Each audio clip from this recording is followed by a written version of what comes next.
So, Sega booth, Total War Warhammer 2, very shiny, played it yesterday, but for you that has no real temporal relevance, to be fair, you're watching this on demand. But we're here with a couple of guys from the team to discuss around what's new with Total War Warhammer 2, as opposed to the previous game in the series, which already had a hell of a lot going on. So, can you just comment on some of the changes you've made? Yeah, as we've said before, it's the second game in a trilogy. So, the idea from the beginning was that there's such a massive amount of content throughout this Warhammer universe. Right. As soon as we started reading all the books, we just saw we couldn't possibly do it all in one game, but we really wanted to, and we knew our fans would want us to. So the only way we could do it was to divvy it up into 3 chunks, and then what committing to that trilogy enabled us to do as well is commit to something that we're really excited about, which is the idea that as and when people have bought Warhammer 1 and Warhammer 2, shortly after the release of Warhammer 2 for free, fans will be able to download a combined mega campaign map which takes all the content, all the landmass from both the games and puts it into one huge campaign. And likewise, when we bring out the third game, we'll have all of the races, all from Warhammer universe. And so that was the blueprint that we put down so that we could deliver that ultimately for our fans. And it's the game we want to play as well, to be honest. But certainly, and to be able to deliver that combined content for free is a real something that we can give back to our fans for all the the years of loyal playing our games. So yeah, we're really excited about it. But Warhammer 2 as a standalone game is massively different as well.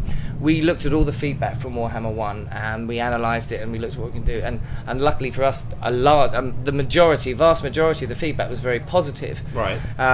But we used that to say, okay, the things that people really liked, we'll take and ramp up to 10 and really go to town. So the one standout thing for us was we took a bit of a risk in 1 by saying, okay, in the Warhammer universe, these races are really quite diverse. Right. You'll get the vampire counts that don't even have any ranged weapons, which in a Total War game in the past is like, whoa, no, you're dead. Yeah. And then you think, well, how's this going to go? But we wanted to be true to the Warhammer lore, and we said, no, we're going to embrace this rather than find a sort of little obscure unit that we can justify and put in the game. No, we want to embrace this.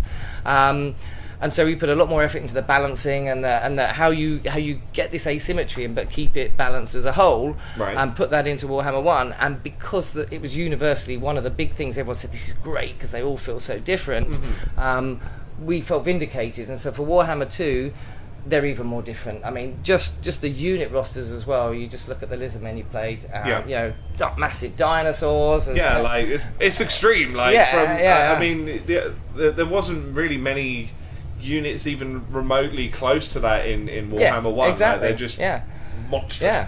Buggers. And you play any one of the 4 races in this game and they are completely different, but they all create really interesting dynamics when fighting against each other. And so not only that on the battlefield, but in the campaign game as well, we've got 2 or 3 completely unique campaign based mechanics for each of those races, to the point where you're playing that game as one race and it feels like a completely different campaign game entirely, almost like a different Total War game. For example, and this is all drawn from the lore of that race. So for example, the High Elves, they are a very aloof, arrogant kind of race, and they're very insular, and they believe basically the rest of the world is just there for their own bidding, and they don't really care for anyone else. They used to set up trade networks with all the other races, not because they wanted the money, because they were rolling in. They actually just wanted to plant their spies and to see what was going on.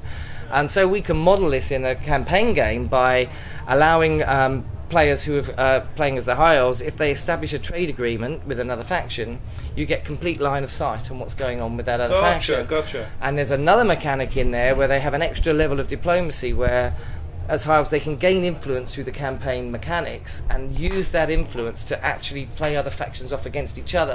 So you're kind of playing that meddling game. You're like, right, you guys, I'm going to get you to fight against each other, and I'll go mop up, or I want you to stop fighting and be friendly, and I want you to like me more, or And so you're meddling around in the rest of the world with more visibility, but you can still be sort of turtling on your own little. Yeah, because I suppose in the previous one, whilst you had the diplomacy options in there, other than doing what was kind of dictated by the game to improve those, you didn't really have sort of that much direct control on increasing or decreasing different values, whereas with that you would. Yeah, and with the High Elves, that's very much a part of the way their lore works and Right. what kind of race they are. So we model that so you get that feel of it and create really interesting new campaign mechanics and gameplay options.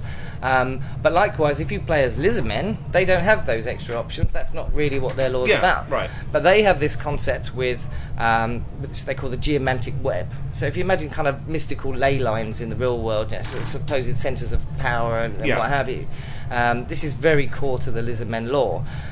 So we've built a mechanic in whereby you've got this massive web across the whole world that's kind of got a bit decayed and gone decrepit, and other races have smashed things up, and you start the game and it's all broken and not really functioning. But as you build your empire, you can recapture those old areas, build them up, strengthen them, and as you strengthen the links between strong areas, your whole empire gets bonuses. Gotcha. So it's another sort of facet that you bear in mind strategically while you're playing a campaign, and that's just for the Lizardmen. Do you see what I mean? So as well as these completely different units and flavour and the look and different parts of the world map, you've got this core mechanics of the way you play the campaign that are completely different. And so we really went to town with that. Fundamentally, also, there's the vortex thing, which deals with the end game problem, which I'll pass over to Jim because I've done a lot of talking already, and he can talk about the vortex mechanic and the reason we put that in. Yeah, so the Great Vortex was something very much central to the lore, particularly in the geographical area we're in with the second game. It was set up by the High Elves several millennia ago in response to a massive chaos invasion. And it siphons the stuff of magic, the stuff of chaos from the world, and keeps all of that at bay. Now, our 4 playable races in the game are each looking to influence the vortex in a certain way. So a couple of them are looking to disrupt it, a couple of them are looking to shore it up. Okay. And they've each got a unique motivation for wanting to do that, so they're all in competition with each other, and you can kind of see that competition as you go throughout the game, and it's fully supported with movies to draw the player through that narrative arc. Gotcha, yeah. And this is the kind of the victory condition for the game, is to dominate the vortex in the way that your race wants to. So what this actually does is it provides a driver through the game. Traditionally, we've been very good at offering short and medium term goals and a wide variety of those for players, and that's the fun of the game, kind of keeping all those plates spinning, prioritizing one thing over another, and they change depending on circumstances. Now we've got this kind of long term aspect as well, which really kind of draws you through the game and culminates with a massive epic battle of a scale that we'd never actually done in Total War before. Wow. And you can actually lose the game as well, so you need to keep an eye on what your opponent's doing throughout the campaign to make sure they don't reach their conditions. Absolutely. And with the sandbox nature of the game is absolutely sacrosanct, so it's not a linear kind of storyline. You can choose to engage with it or play in the old-fashioned, if you like, way of Total War. So it's all about kind of providing many different ways to interact with that mechanic. There's also what's new. Sorry, there's a load of more information you give, the happier I am. Go. As well as these individual mechanics for each of the races that really make them play differently, there's a load of other features throughout the campaign game that are available to everyone. For example, there are rogue armies that appear in the world in certain circumstances that you'll have to deal with. Okay. And the exciting thing about these is that they are armies comprised of units from multiple races. Oh, okay. So it enables us, it's straight out the lore as well, these are all throughout the Warhammer lore, but from a gameplay perspective, it's so interesting to suddenly have an army that might just have 12 trolls in it, deal with that, or it might have a combination of sort of weird goblin beasts and some chaos beasts, or you know what I mean? Yeah, so, and that's different to the previous one, where it was typically just that faction, whatever one the town had become upset. Because although there's a massive amount of diversity anyway in that system, having armies that are just comprised of all sorts of different units from different races is a whole unique challenge and really exciting to play. So we have that. We have various ruins can become, you can search them for treasure and gain benefits or detriments. At sea, there's great storms while you're traversing one continent to the other that you have to worry about. There's reefs that give you attrition. There's sunken ships that you can search for treasure. And so a lot of other unique sort of things that increase the gameplay options and the sandbox nature of the game for the player. So the benefit of doing the trilogy is really that rather than just saying, here's the second game and we're going, here's a new world, 4 new races, we can use that time to really innovate and create fresh new stuff, like the Vortex, like these new features, and really throw ourselves at that. Because it's a trilogy, people will be familiar with how things work, but it's not going to feel samey because it is, you know what I mean? There's so much new stuff. Yeah, absolutely, and it keeps it fresh. And we never want to rest on our laurels. You know, we're very ambitious as a company. We want to always drive for new features and fresh new challenges for the player. And so that will be a thing that we take right throughout the whole trilogy. Yes. That's interesting, and here comes the dick question, I guess. And you've done that. Yeah. Every time I open my mouth, more or less. But the ultimate dick question, I suppose, is there's been a little bit of unrest, I would say, across social media that I have seen in the reasoning behind making this an entire separate game to purchase as opposed to adding it as an expansion to the existing game. And while you've spoken about that there's that there are quite a lot of differentiation between the two titles and there's a lot new that you've added in there and different game mechanics and so forth, what would you say was your reasoning for making it as a standalone title that you can then at a later point port in the previous game stuff rather than just expanding off of the same original game? Is there a reasoning? Well, the reasoning is really, I guess, quite simple, is that this sheer amount of work that has to go into modelling all these units and creating this content, it's massive. I mean, the amount of time it takes to animate a dragon or some of the unique new stuff in there is just way out of proportion to anything Total War's done before. And so we couldn't possibly do all this stuff in just one game because it'd just be too vast. And so, as I said, the idea with the trilogy is we can divvy it up into manageable chunks from our point of view to be able to deliver this game to the fans, but at the same time, by doing that, we can actually give free LC out, like this massive mega campaign. The Bretonia campaign that we released at the end of Warhammer 1, completely free, brand new race, loads of new units.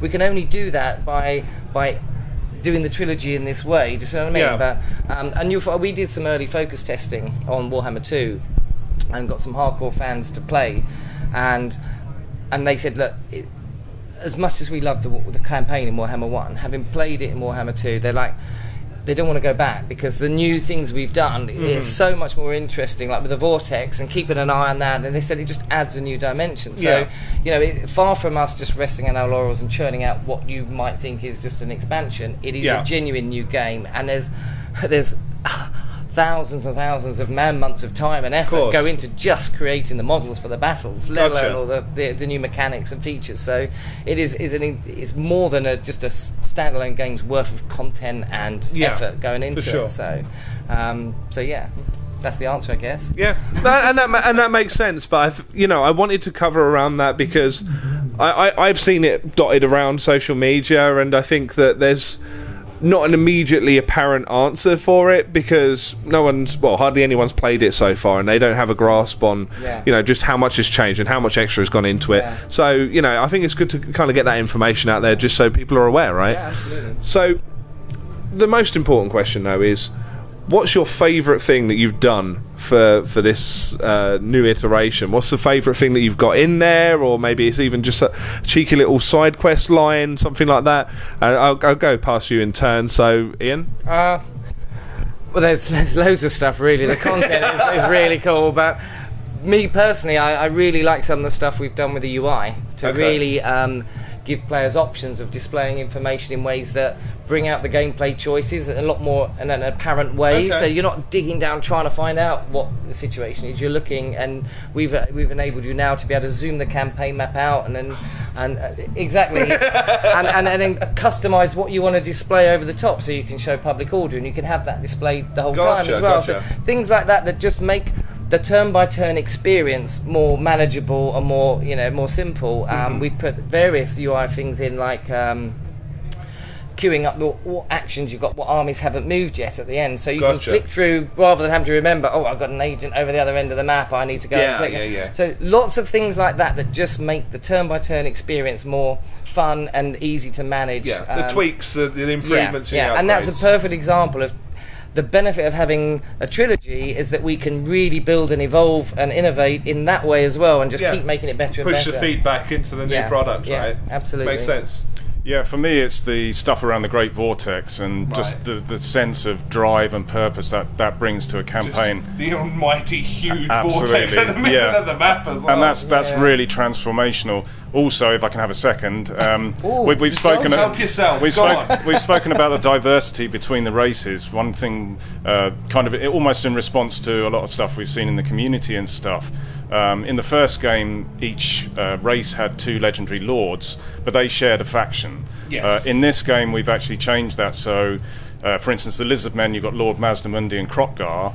They are in charge of 2 totally separate factions. Same race, 2 totally separate factions, different start positions in totally different parts of the world. Gotcha. They have different racial, factional traits. So, that in combination with the challenges in their different areas really creates great variety just in playing within that race. Didn't I see that with one of the High Elves as well? Starts like miles That's away, right, from, almost opposite side of the map from the other one. Right? So we're doing this for each of the races, and obviously if you're playing a multiplayer campaign, a cooperative campaign, now players can play as 2 High Elf factions if they want to cooperatively, and that's something that we saw out there and we took from our own playing experience and thought, wouldn't it be great if we just did that? I remember that mod. Yeah, exactly. Yeah. So, but again, that's a good example of, internally these are things we may have wanted to do from the start, and then your fans say we really want that as well, and we do it, and we can really, and we've got a big community team of people who are feeding information about what the fans are wanting, and we're always on the forums as well. So we may not always go out as developers and post and interact in that way, but we're always absorbing what our fan base wants, because ultimately we're making a game that we want our fans to play and to enjoy, and that's really what drives us. So we're always looking out and seeing and getting feedback, and again, another benefit of the trilogy, we can constantly do that and evolve and respond to that feedback, and by the time the 3rd game in the trilogy comes out, it can be the culmination of all those things that the fans and the reviewers and everyone sort of always said, it'd be great to do this. We can really seriously consider putting all those things in, and the combined map at the end will have all those features. And, all the different options and permutations and what have you as well. Yeah. That's really cool, guys, and thank you for taking the time to talk about this. I'll be honest, I was a bit kind of unsure about it not being an expansion, because again, you didn't see the reasoning behind, but I think that justifies it. Having played it now, you can see the differences almost from the get-go. Are you guys going to have a demo or anything ahead of time, or along with release, do you know? There are no plans to at the moment, so obviously journalists will be previewing code early on, and so you'll be able to read what their earlier thoughts are, but I don't think there's any plans for any sort of public release prior to the release of the game. So if you watch us live stream it, then absolutely link below, then I'm sure you'll get a kind of an idea of some of the changes, because there is a lot of change in this, and a lot of positive change, I feel. Obviously I played sort of a short one battle sort of scenario a little earlier yesterday, but even that, everything just kind of flowed a little differently, but in an interesting way. So keep an eye out for Total War Warhammer 2. I'll be playing it, and I'm pretty sure you'll be sick to death of me talking about it before too long. So